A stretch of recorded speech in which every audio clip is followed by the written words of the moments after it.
Our top focus this evening, yet another shocking incident has surfaced from the national capital, which has once again put the spotlight on the failing law and order. A cab driver was killed after he was hit and dragged under his own car for over 200 meters on one of the most heavily guarded areas of the capital, the Delhi-Gurugram road. Now, unknown assailants made an attempt to rob the driver, identified as Bijender, of his car.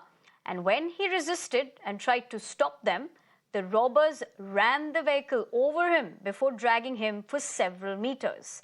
The entire ordeal was recorded by an individual who, in his car, tried to chase the vehicle ahead and save the driver's life. Now, the shocking part about this murder is that several vehicles which were plying on the same route did nothing to catch the culprits or save Bijender's life. What's even more shocking is the fact that the area in which it took place is just a few kilometers away from the Delhi International Airport. The police, who are expected to be ever present on such busy routes to ensure such crimes are curbed, have belatedly registered a case of murder against unknown people who are still on the run.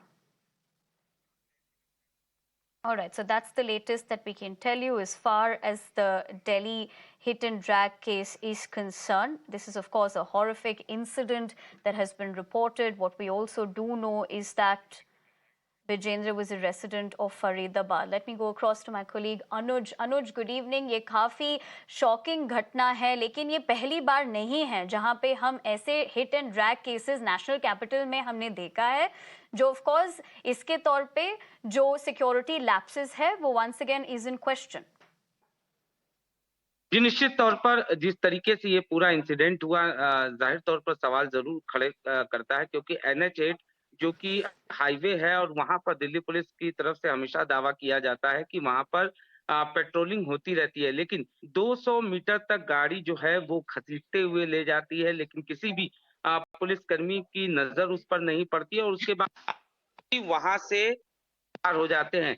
ऐसे में सवाल खड़े होना लाजमी है. फिलहाल Delhi police की तरफ से ये दावा किया जा रहा है कि वो जल्द से जल्द आरोपियों को गिरफ्तार कर लेंगे. दिल्ली पुलिस का ये कहना है कि तमाम CCTV फुटेज को खंगाला जा रहा है, उनके जरिए पहचान करने की कवायद की जा रही है. लेकिन जो बात सामने आ रही है कि कैब को बाकायदा लूटा गया और उसके बाद ड्राइवर बिजेंदर को करीब 200 मीटर तक घसीटा गया. ऐसे में बड़ा सवाल खड़ा होता है और सवाल दिल्ली पुलिस पर खड़ा होता है कि आखिरकार इस तरीके के इंसिडेंट जो हैं वो हो जाते हैं और पुलिस की नजर उस पर नहीं पड़ती. कंझावला केस की एक तरीके से कहा जा सकता है कि याद ताजा कर देता है ये इंसिडेंट. कंझावला में भी जिस तरीके से 13 किलोमीटर तक कार घसीटती रही और किसी भी पुलिसकर्मी की नजर नहीं पड़ी, ऐसा ही केस ये देखने को मिल रहा है. जिस तरीके से जो है 200 मीटर तक घसीटती रही. हालांकि पुलिस का ये कहना है कि उनके पास करीब 11:30 बजे रात में ये कॉल आई, जिसके बाद पुलिस की टीम मौके पे पहुंची और फौरन जो लाश है उसे पोस्टमार्टम के लिए भेजा गया. फिलहाल पुलिस का ये कहना है कि जो आसपास के CCTV कैमरे हैं उनकी फुटेज के जरिए आरोपियों की पहचान करने की कवायद की जा रही है. जी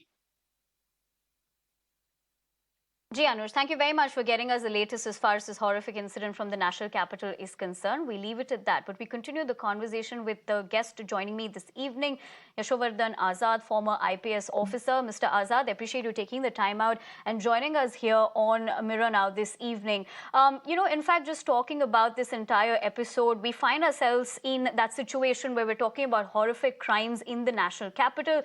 But this shocking incident, like my colleague was also pointing out, puts the light on security lapses, and more so in this case, it is in prominent areas. This is just a few kilometers near the Delhi International Airport. True, but if you see the photograph, the video footage taken, the road is quite empty. And besides, if you talk about the distance covered, 200 meters, I don't know how many minutes it would have taken. So I admit that this horrific incident, what I would rather say is what was the response time, and we don't know that. If the reaction time is late, then I would definitely fault the Delhi police. I'm sure that the Delhi police would be able to catch the culprits. But to say that an incident like this could be prevented is a little difficult for me to say right now. The other important thing is about the role of the bystanders. We have seen time and again.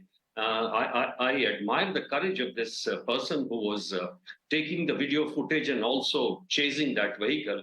But there are so many others. I don't know how many of them immediately rang up 100 or the ambulance. Is the quick response by the bystanders, which are also very, very important because Delhi police itself can't be everywhere. But yes, it's a kind of a lapse because on this particular highway, there should be a kind of an eye, a surveillance all the time. There should be a patrolling vehicle which should have come, say, in about 2-3 minutes rather. That should have been the response time. Yes, to that extent, I agree. Mr. Azad, you did point out of the fact that, the response time of people, the bystanders rather, and in several instances of hit and drag cases, we see citizens wary of coming forward. Why do you think that is? Well, I don't know. You know why? Because now even the courts have made it very, very clear that a person who goes to the police station, giving some kind of information or will not be harassed, there'll be no, undue charges against him or no undue harassment. I think this has to be a commitment on the part of citizens also, that even if you have to suffer some discomfort and take your time out, but to help a fellow citizen, it's your duty.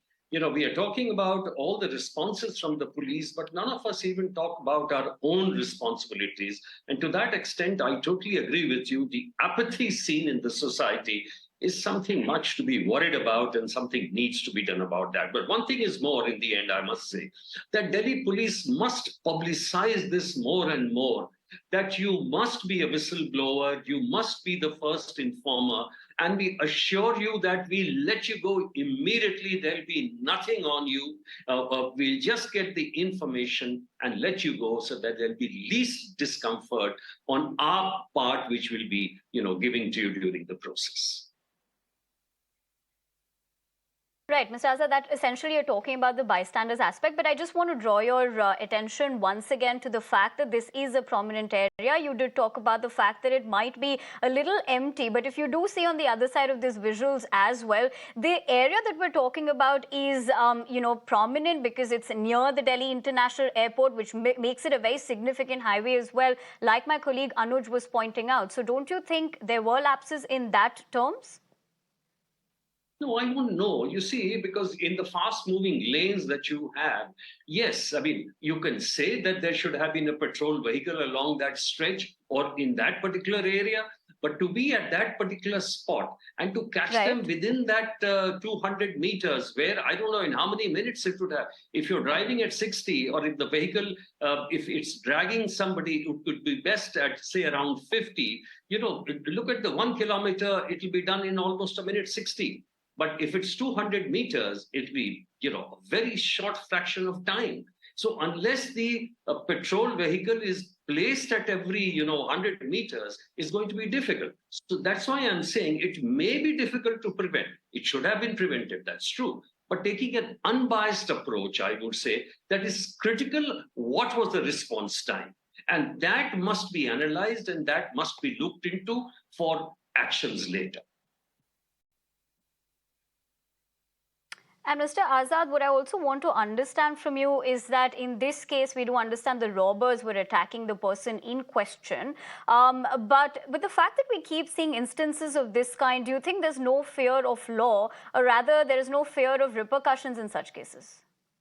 No, not really. I mean, you see the cities like Chicago or New York or Delhi, these kind of crimes now cannot be prevented, really. These are one-off crimes that can happen in any area.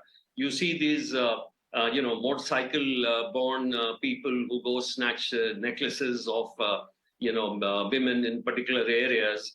So, certain areas can be looked into, but all areas cannot. I agree that there should be better surveillance on criminals. But the problem is that in certain cases, these are first timers. So you can't track the first timers. There are many issues which the Delhi police is looking into. For example, there's this street cops who are looking at the various streets, particular areas, and that has to be, of course, looked into.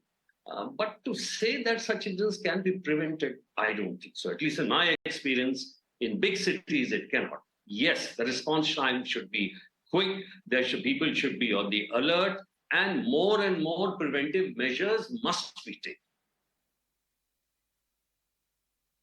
Right, Mr. Azad, beg your pardon. On that note, I want to thank you for joining us on the show and sharing with us your perspective. But for the moment, we're leaving the conversation at that. Thank you very much once again.